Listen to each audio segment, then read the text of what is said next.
pretty different family. Yeah. Scattered from Seattle to New Hampshire to North Carolina. So. Wow, that's quite a brood. That'll keep you busy. I need to find what this noise is that I've been hearing here. As soon as I do that, we'll be ready to go. Okay. I'm going to start by having you say your complete name and spell it.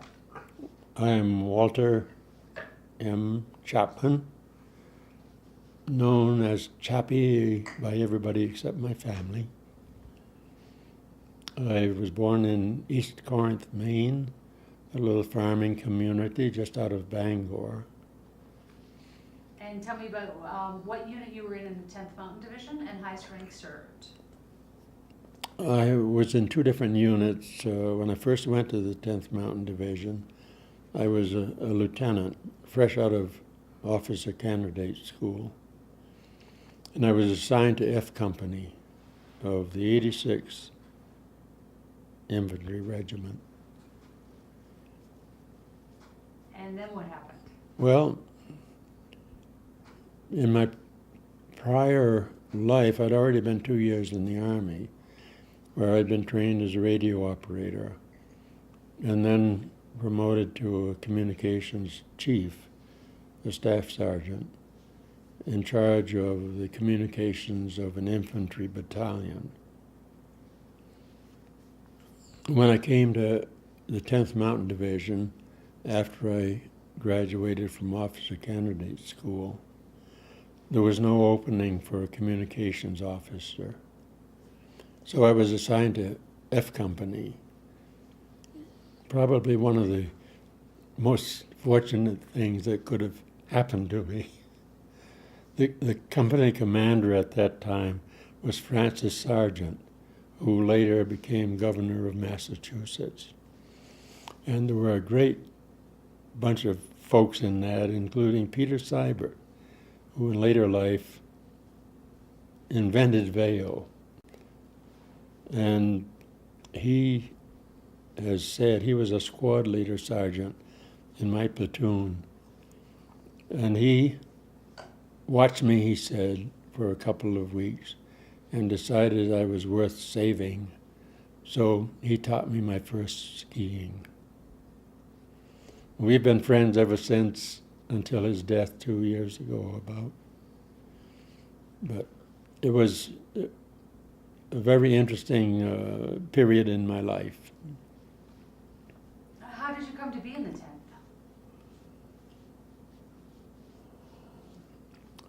I was in the 98th Division originally, drafted and brought in there by troop train as the first troops at Camp Breckenridge, Kentucky. And although I already knew how to cook, the Army didn't see fit to use me as a cook. They decided I should be trained as a radio operator. So I went to radio school in the local division school area. And after a while, they sent me to Fort Benning, Georgia, the infantry school for advanced radio operator training. While I was there, I met several guys from the 10th. It wasn't the 10th then, it was still 87th or 86th. And they were there at OCS, and I found out there was such a thing as the 10th. And this was interesting to me. When I finished that course and went home on furlough, I rounded up letters of recommendation and made my application to the National Ski Patrol. And people ask, where did you get your letters of recommendation? And I really don't remember, but the story goes, I got one from my mother, one from my minister, and one from the game warden in town. And I was accepted. The orders came down to my outfit in the 98th Division. At that time, I was serving as the communications chief, the staff sergeant in charge of of a communications platoon, usually with a lieutenant in total command, but there was no lieutenant there. And when the orders came down, I had been already 3 months or so in this duty, and the battalion commander, who was really the man I worked for, would not release me. I wound up then on maneuvers in Tennessee, and when the fall of 43, this would be, came around, he said to me one day, if you were to apply for OCS, I couldn't hold you back. Well, by then I'd seen enough of Army infantry officers to think I couldn't be all that much worse than some of them. So I went. Out of OCS, I tried to volunteer for the 10th. And the company commander said, well, we don't really do things that way. You go away where you're sent. But then as an afterthought, he said, well, there is this pool of volunteers that we have from which we pick replacements for the amphibious command, the desert warfare group, and the 10th, and the 10th. So, having already been more than a year in the infantry, I knew you couldn't be much worse off. So I put my hat in the ring, and I was drawn for the 10th. And that's how I got there. And there wasn't any communications job open, and that's where I wound up assigned to F Company of the 86. What was it that really made you want to be in the 10th? I grew up in Maine, and I was a farm boy, but you're always in the woods. You're hunting, you're fishing, and I had a Maine guide's license at that time, and that was really the basis for my getting in there. I never had skied other than just the toe straps that you heard about, and so I wound up in the 10th or got my recommendations on the basis of being a Maine guide, which meant you could take care of a party in the woods and find your way around and find your way back. When you talk about the people like with Pete, and you were in with a pretty amazing group of people, how do you think that influenced you personally?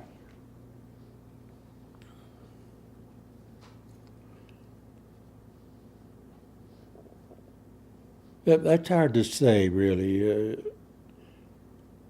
You move into a scene, and you move into a position, and you do what's necessary. You relate to the different people, and I haven't evaluated what it meant to me, but for the rest of my life, that's been an important part of my history. And I still am very close with people that were in the F, including 3 or 4 or more that are here at this gathering. Jetty Brooks, whom you met today, was one of them in my company, and a fellow who still views me as a decent lieutenant. You surprised? I tried to be a decent lieutenant. What does it take to be a decent lieutenant? The same as it takes to be a decent boss any place else. You relate to your people, you don't set yourself on a pedestal. You work with them and have an organization, and that's what we had there. That's what we've had every place I've been involved, including later in the 10th. Even though you were a lieutenant, did you feel like you were comfortable being down at whatever level the rest of your crew was at?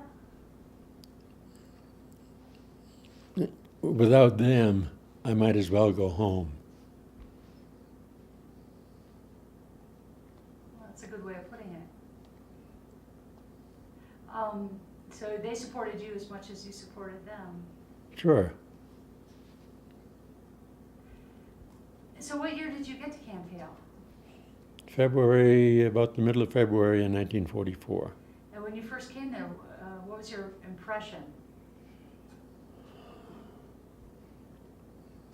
I hadn't been in the West before, so this moving into a Camp Hale at 9,500 feet or whatever it was, and the mountains all around was a pretty exceptional scene for a kid from Maine.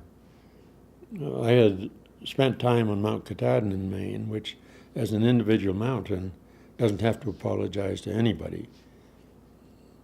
But this whole Western Mountain scene was exceptional to my experience.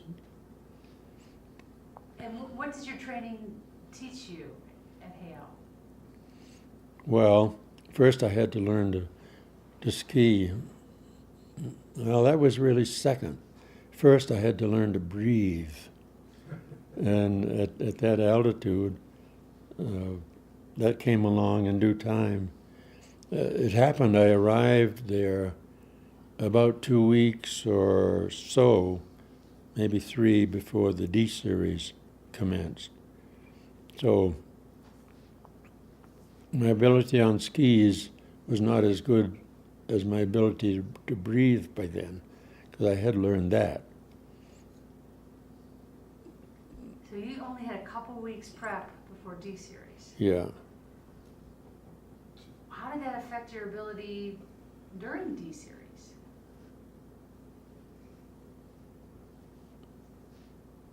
Well, I just moved into the scene and did what was necessary, you know. I had already learned a few things from Peter Seibert about how to handle skis. And I was in the lieutenant in command of an infantry platoon with a bunch of very fine guys. Every lieutenant in the Army thinks his platoon is the best there is, and mine certainly was. My sergeant, my platoon sergeant, was Charlie Vadaboncourt, who later became one of the very first casualties in Italy, long before we went into combat.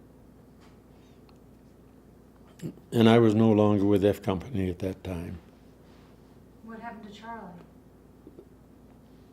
His platoon was on guard duty in a spot near Livorno in Italy. And one of his men wandered onto a railroad track that was mined by the Germans when they had left. And he tripped a personnel mine that wounded him, probably killed him. At that time, we were green to what you have to do in combat.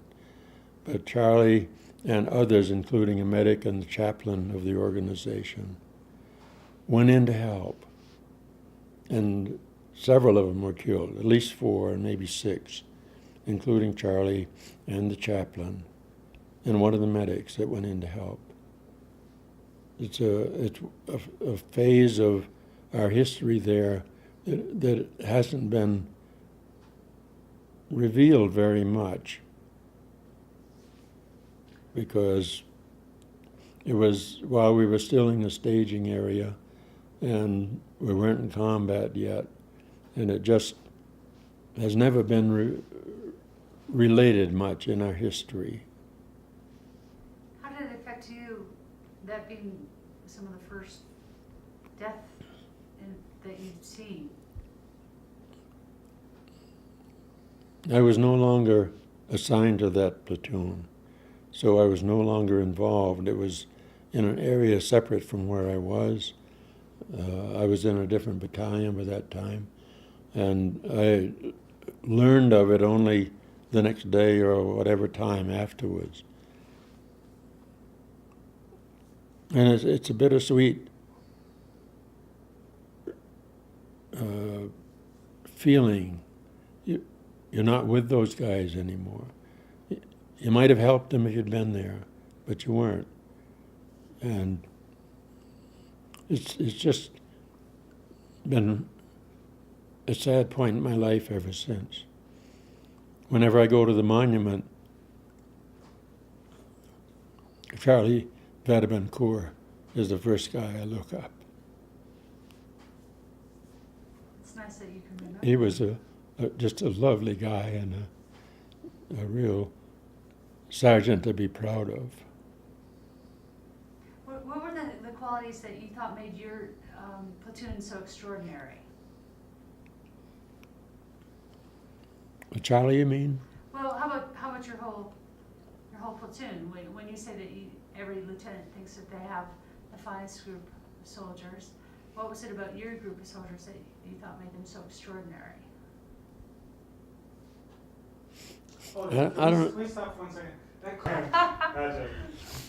That's right where it is, right there. Hey, that's a pretty good observation.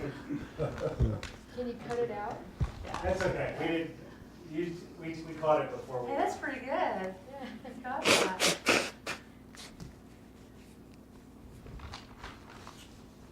Now, besides the fact that they had an extraordinary lieutenant, what would be the qualities that would recommend your particular platoon? Well, if you get down to brass tacks, nothing that the rest of them didn't have. But they're your guys. They perform and do what they're supposed to do, and you get great results.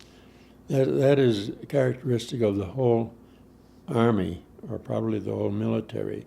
Your outfit is the best damn one in the whole Army, and that's all there is to it. And you can't define why. I can't. Is there a little secret weapon in your platoon?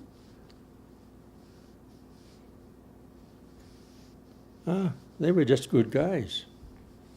They were there. In a way, I suppose the makeup of the people in the 10th was a factor, because most of us at that stage were volunteers. And when things were rough and a guy bitched, you could always say, "Buddy, how did you get here?" And that was always a kind of an evener. When you think about what Peter Seibert what kind of tips he gave you, especially early on, what kind of things did he have to say to you? Well, basically he taught me the lifted stem pole turn, which was the essence of skiing with a pack on your back. And it's one step beyond the plain snowplow. When you're carrying a pack, you don't need to know much about the finesse of ski talent. Did what he had to say to you, is it something that you think about today or practice today? Well, I've been in touch with him ever since over the years. Every once in a while. We haven't been close friends, but whenever there's a gang together, we'd bump into each other. And we still had this basic position that Peter described, where I thought you were worth saving. What do you think he saw in you that was worth saving?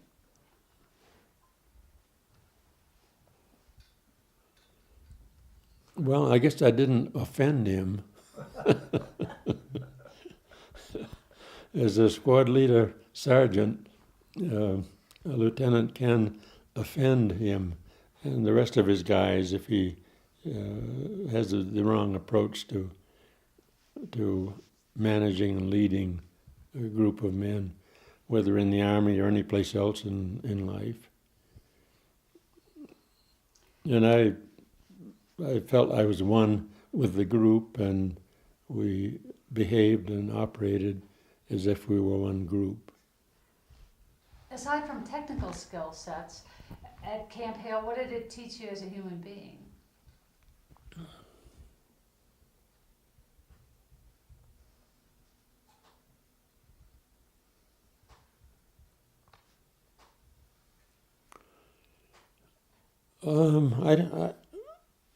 I couldn't define that, I guess.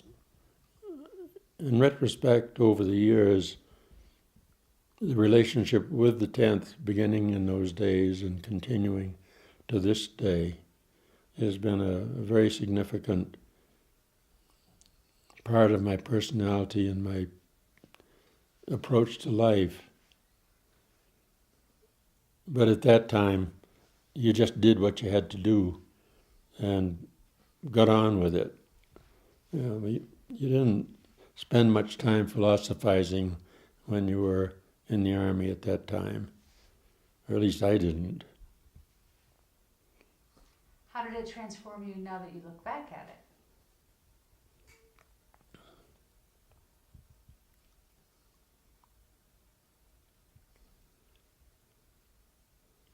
I think it just developed a maturity and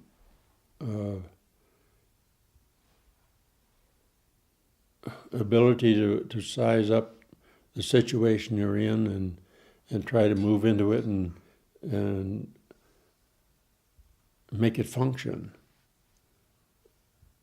I don't remember ever, then or now, reflecting on what it meant to me.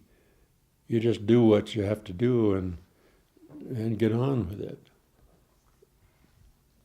Now, when you were over in Italy, do you want to tell me a little bit about mules on Mount Belvedere?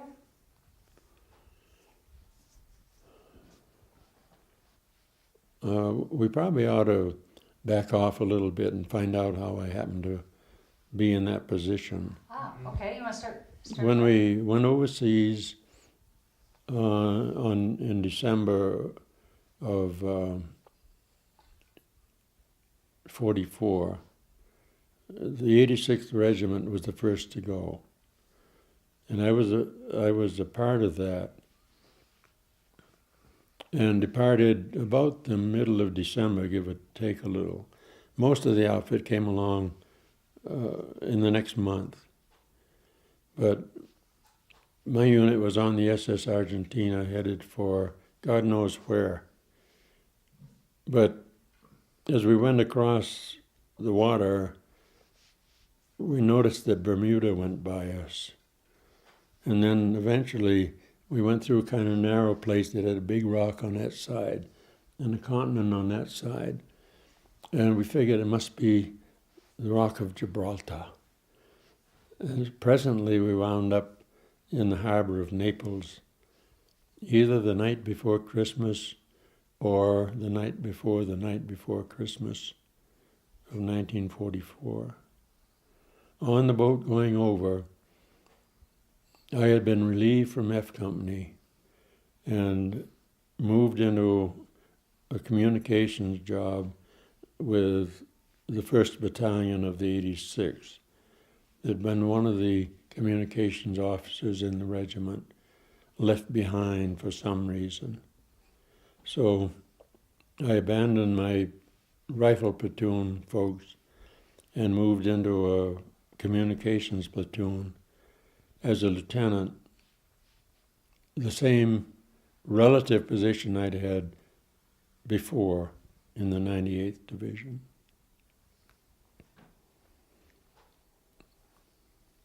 This took a little adjustment of the fellows in that platoon. They'd had a lieutenant they thought well of, and he had been moved to another position, and I was moved in as a stranger. And they went through some difficult psychological times thinking of moving into a combat situation with a new guy. Well, it worked out.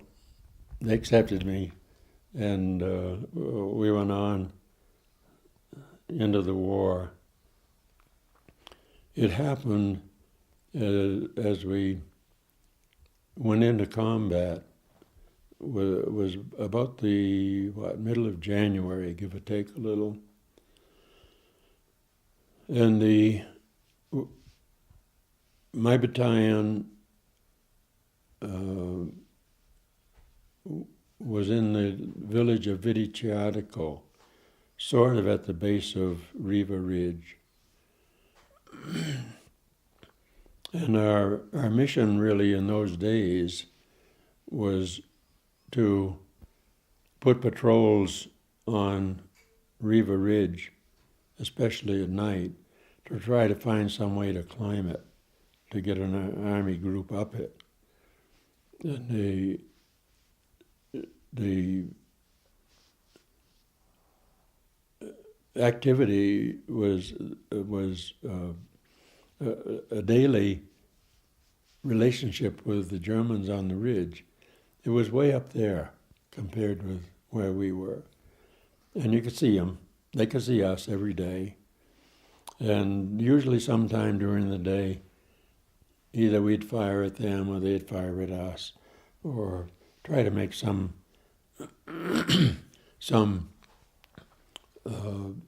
evidence that we are, after all, in a wartime situation.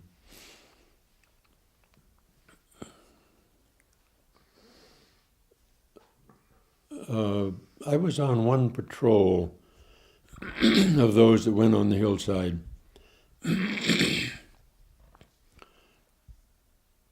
Being a communications officer, my mission was not to destroy the enemy, but to provide communications for the battalion commander, who was Henry Hampton of this group. One day I did take a patrol of a bunch of riflemen from another company. And from Vidiciatico, we walked perhaps 3 miles up the road that paralleled Riva Ridge. So we were traveling the road. Riva Ridge was up there. Germans were watching us all the way.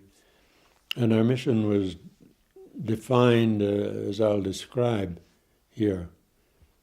We went to the little village of Poggioforato, which was the last community before Riva Ridge just blended into a major mountain.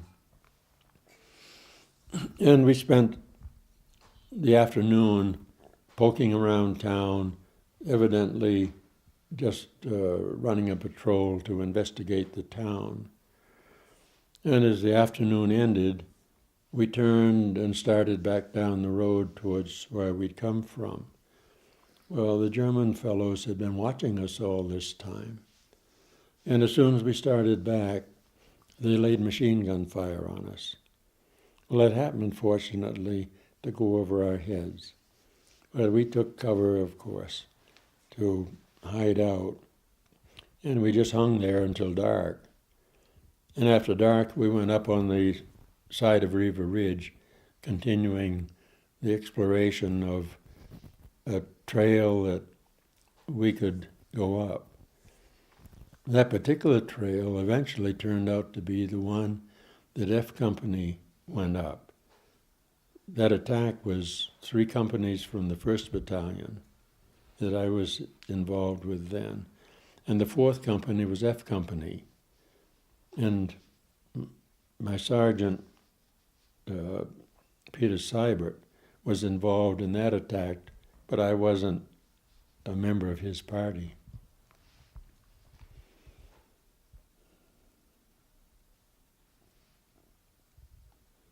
When the attack on Riva Ridge was finally instigated, the night before, which would have been the night of the 17th of February, we moved forward from the houses where we'd been into any shelter, houses, churches, big sheds, anything closer to Riva Ridge, which was a significant piece of terrain. And we stayed hidden the next day, the 18th, and at dark of the 18th, then the battalion plus F Company started advancing up the ridge. My part at that stage was being the communications officer for the battalion. And I sent a wireman with each of the units going up. And actually one of my wiremen was the first man on top. He was the head of the lead scout when he got up there, so the fellow had a telephone that he could call back on. So I didn't go up myself at that time. I had a wireman with each company and a radio man with each company, and then people hanging back who could repair the lines as they might be destroyed. The next day, after the attack had been successful, we controlled Riva Ridge. Our command post, where my communications center was in the village of Farney. And we had wires along the base of Riva Ridge going up with each of the company routes. And we had the idea that if we had one line up the mountain and a switchboard up there and a command post up there, it'd be simpler to stay in touch with the companies either way.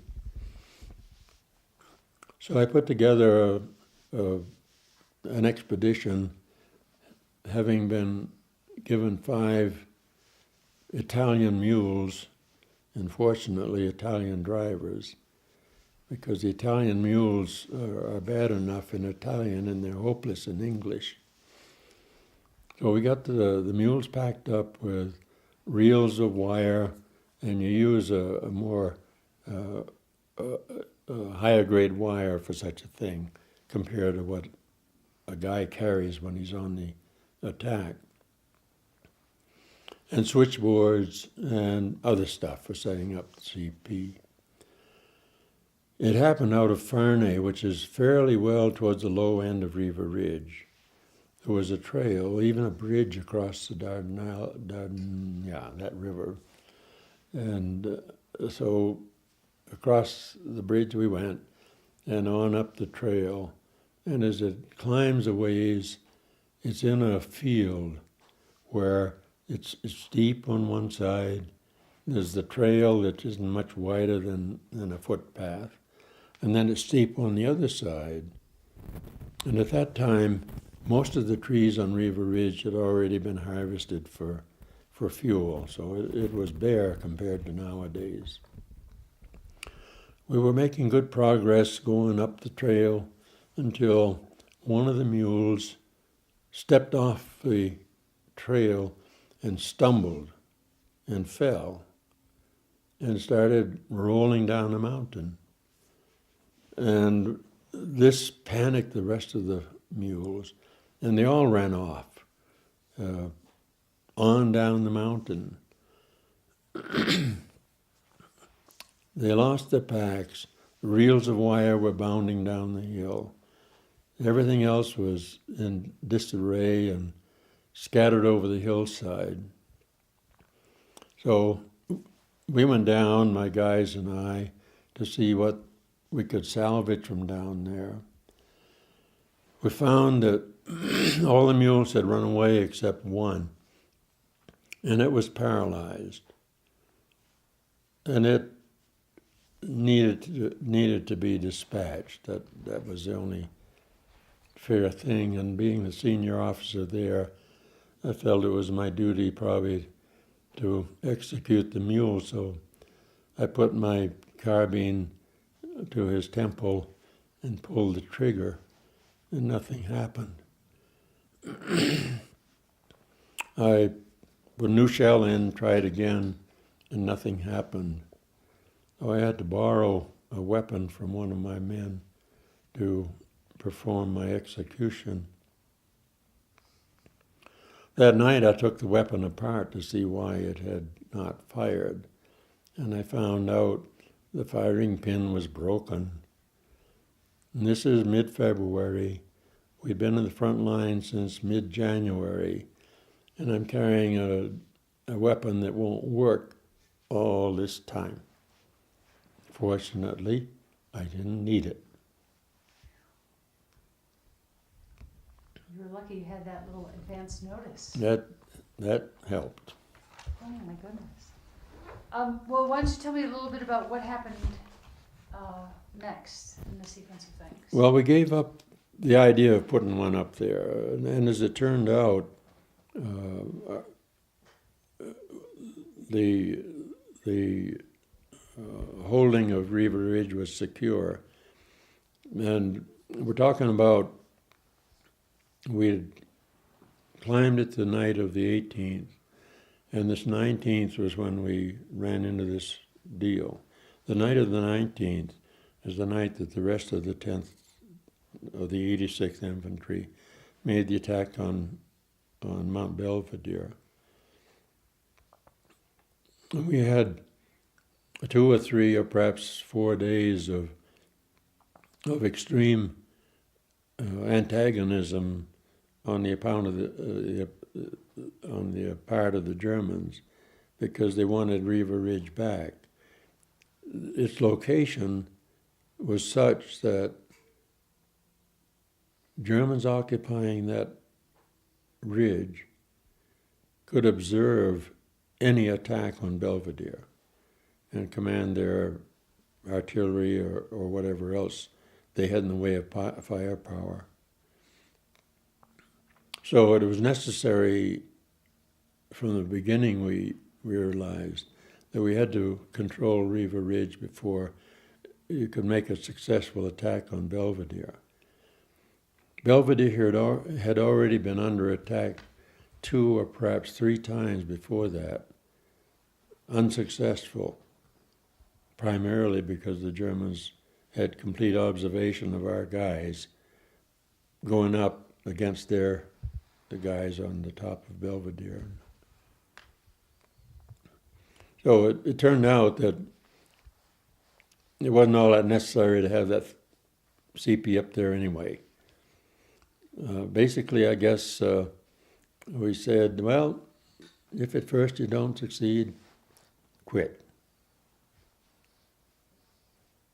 Well, you saved your energy for something. What was the next bit of battle that you encountered? Well, we were involved in the next campaign. After that was March 3rd, 4th, 5th, I guess, when we attacked the next ranges and persuaded the Germans they should move northward. And the details of that are foggy in my mind. We had times when one particular situation, as we had moved forward, we had our little CP set up in an underground cave that we had taken over from the Germans as we advanced. In a roadside was a road bank high enough, they dug a cave in it. And that's where we set up our CP. And it was far enough in the combat area that the whole scene around us, and we had a field of view out across a lowering and a valley and then up the other side. And it was really alive with artillery barrages that the Germans were throwing in against us. we were secure in the little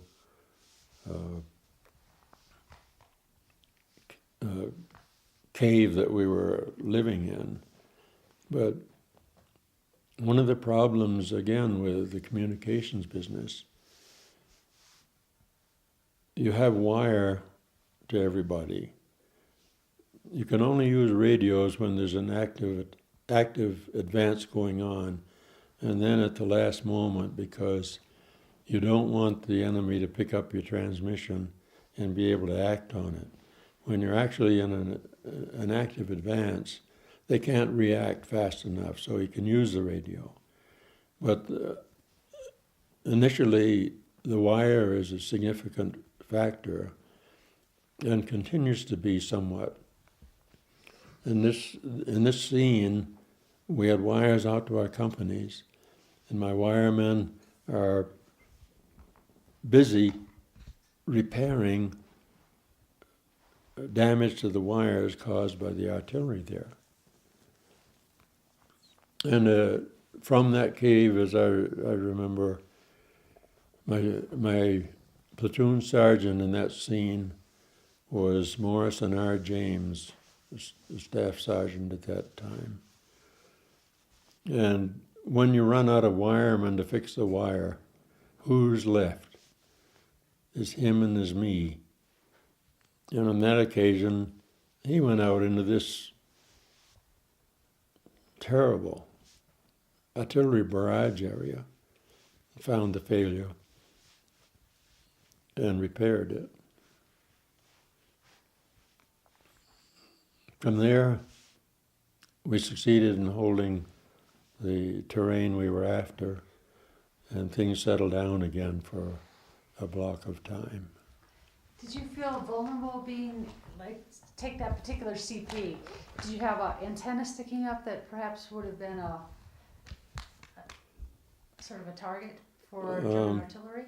We were out of sight of the enemy there, far enough behind the advancing frontline guys that I don't think there would have been any visible indication of where we were for the enemy. Is that normal, or is that usually the case, that there's not an indication? Varies with the situation. There have been times when we were fairly well exposed. This particular one, we had if we hadn't had that German-built cave to get into, we'd have been much more exposed there. But that was fortuitous and was good protection for us. As the battles progressed, what happened next? After that advance of the 3rd, 4th, 5th of March, that's when Torga Tokal was killed, perhaps you remember. He was in our battalion. He was A company of the 1st Battalion, 86.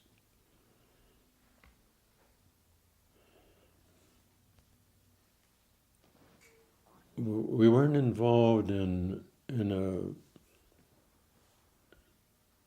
significant operation, as I remember it, until towards the middle of April.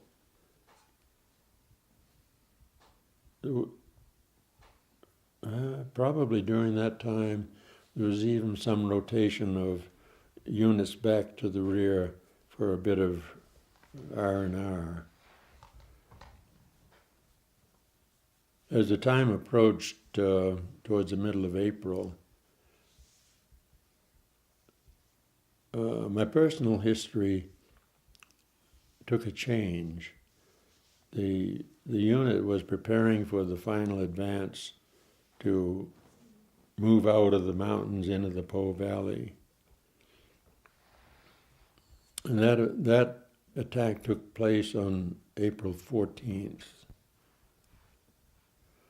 On about the 10th or so, I was having some physical problem that might have been flu or something like that. and I was moved back to the aid station, wherever, and I spent at least a day there, maybe two, and they decided that nothing they could do about it, go back to the front. So I was back there, and our attack was scheduled to take off on April 12th, first. The morning of April 12th was foggy, and the weather was severe enough that the aircraft could not overfly and give us support. So it was postponed until the 13th. On the morning of the 13th, we had a repetition of the same scene, so it was deferred again to the morning of the 14th. The afternoon of the 13th, my condition had moved to the point that my urine was about the color of Coca-Cola, my eyeballs were yellow, and I was diagnosed with hepatitis acute with jaundice and sent to the rear. And the next morning, the unit took off with my Sergeant Morris and James in charge. And I was back in the aid station, from there to the hospital at Livorno for 6 weeks. How did you feel about shipping out when everybody was diving in? That is a very poignant event. I knew where my guys were and what they were going through. And yet, you can't hate yourself for not being there.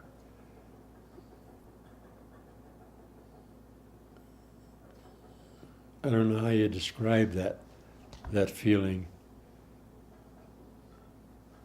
But if you could be there, you would be. And yet there's this element of realizing you're in a safe location that is on your consciousness too.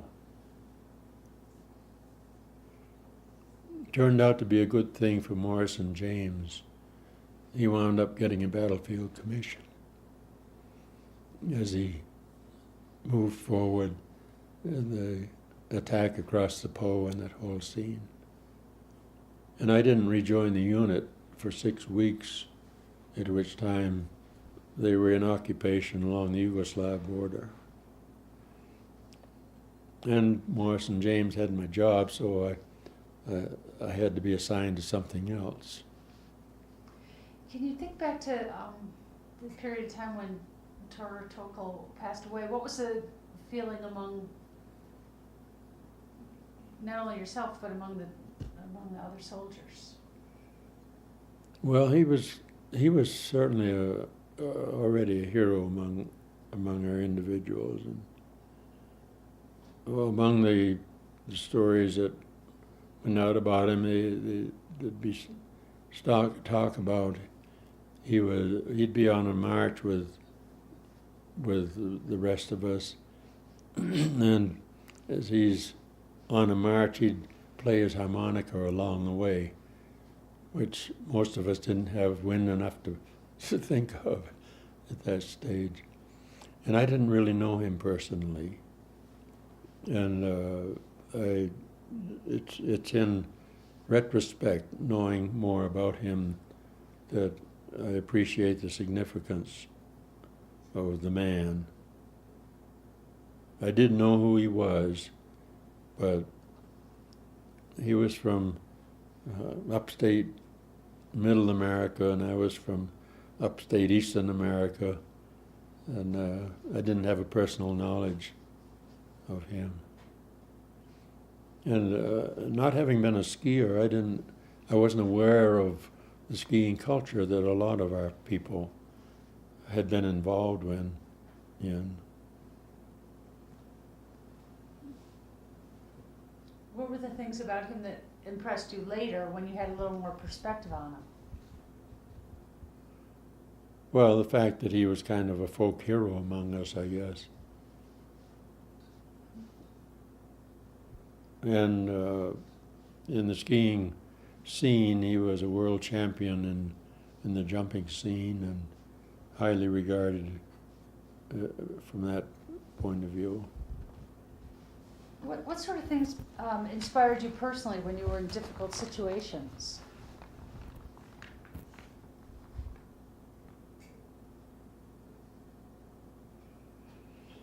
Well, you don't think about that. All you do is do what needs to be done. The next time, for instance, we were in a position where all the wiremen were out and nobody were to fix the wire. It was in Castellano, I think, or thereabouts. And the wire was shot out, and Morris and James and I are all that's left. And I went out that time. He stayed back. Severe artillery barrage that you travel out in, and I wasn't hurt. Got the wire fixed, came back. Again, there's not a hell of a lot of philosophy in combat. You do what you have to do. What was the most difficult situation you faced?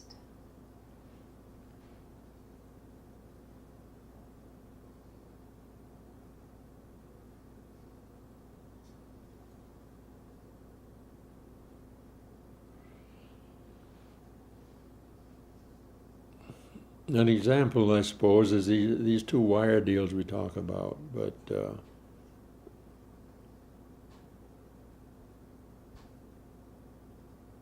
that's about it. I wouldn't pick any particular other situation. When you think about the 10th Mountain Division, could you ever have imagined how much it might impact your life in the long run? I don't think so. But in those days, even when we had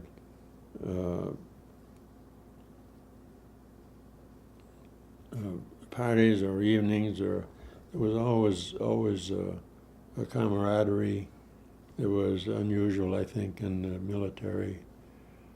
And I remember songs from this day that were led by guys both dead now. Ralph Bromington was one. He was killed in Italy.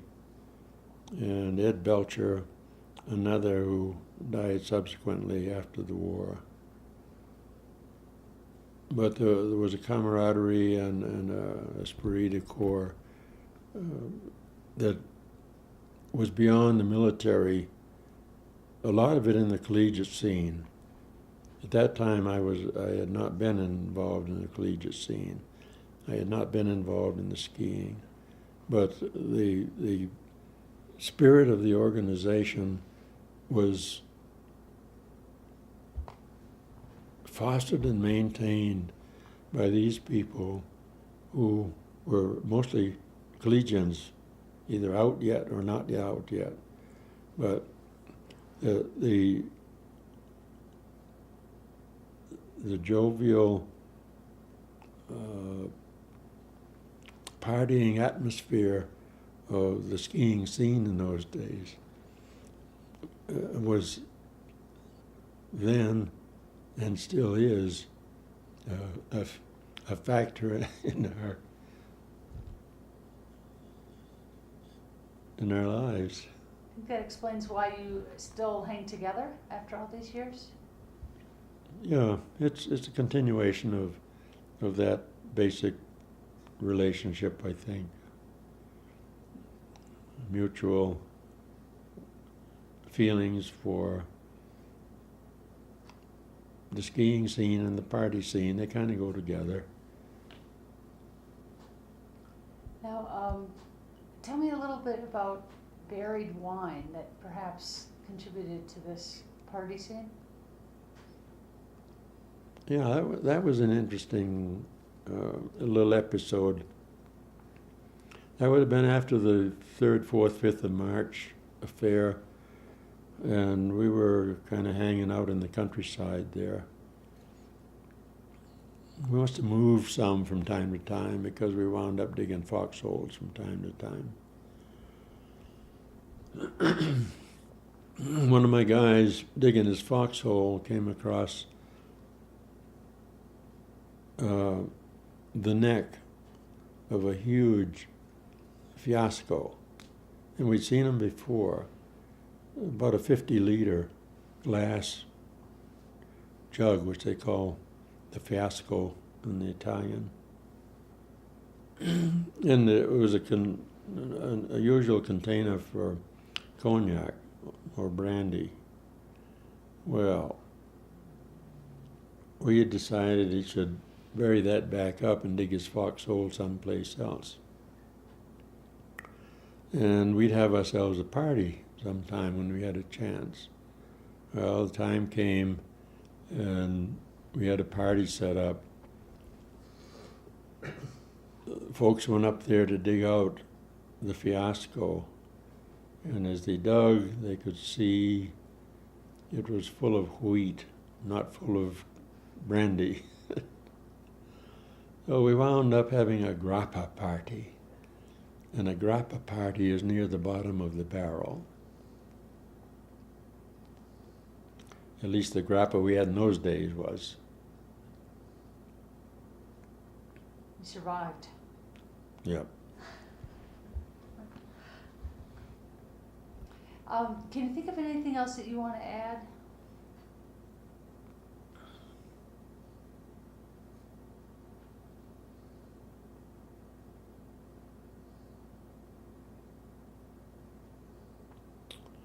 I think it's probably evident from your contact with so many of us here that our lives still to this day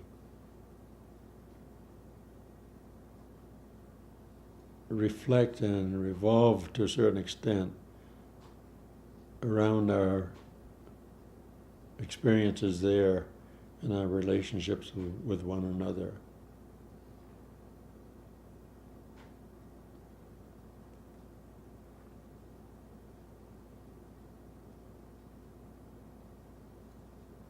Certainly a significant part of our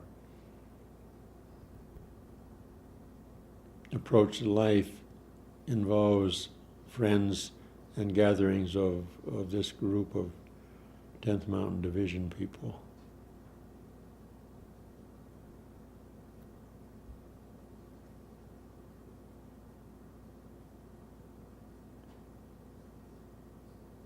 I came out of the service, married my sweetheart before, within a week or two after I got back in the States, and went on into life beyond that, which included the Colorado School of Mines, which was back in the mountain country again. We wound up raising a family, all of whom are skiers. A year ago, 22 of us were gathered, mostly at Winter Park, all over the mountain, including the 5-year-olds. And in a way, the 10th has been in the background of this whole family life forever after. And the military experience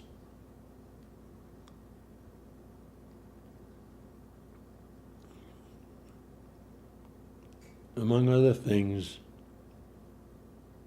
gives you a confidence that whatever you come up against, you're probably going to be able to handle it.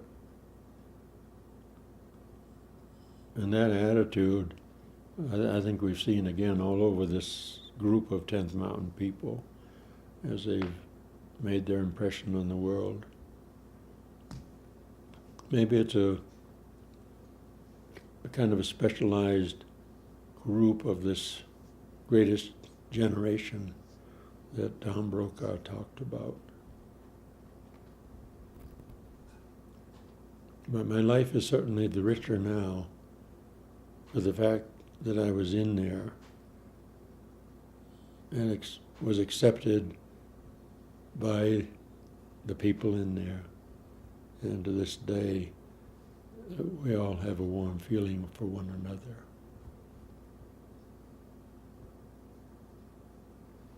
Very good. The end. Do you feel like you've done anything else, or do you? I caught up with my girlfriend after I got back. You might as well listen to that, whether you want to record it or not. Oh, what happened? Well, after I got back to the unit, I was assigned to the headquarters company of the 86th Regiment as a special service officer. We had one who'd gone on to other duties or whatever. And this was the middle of June, so it was on the border of Yugoslavia, where we had been a detriment to Tito, trying to take back some of the country in Italy that their country had previously owned. And the main duty that I remember from that assignment was to find a source of beer for the outfit. And so I wound up visiting some breweries and getting some samples of, to my great surprise, good Italian beer. About a month later, we were reassigned to the Japanese theater to approach that by going through the states on the way and reorganizing to go to Japan. And I happened to be in the advance party for the unit. Flew out of Florence on a B-17 bomber into South Africa, and then eventually into something else and back to the States across the Atlantic. We were released in Florida, as I remember it, for a 30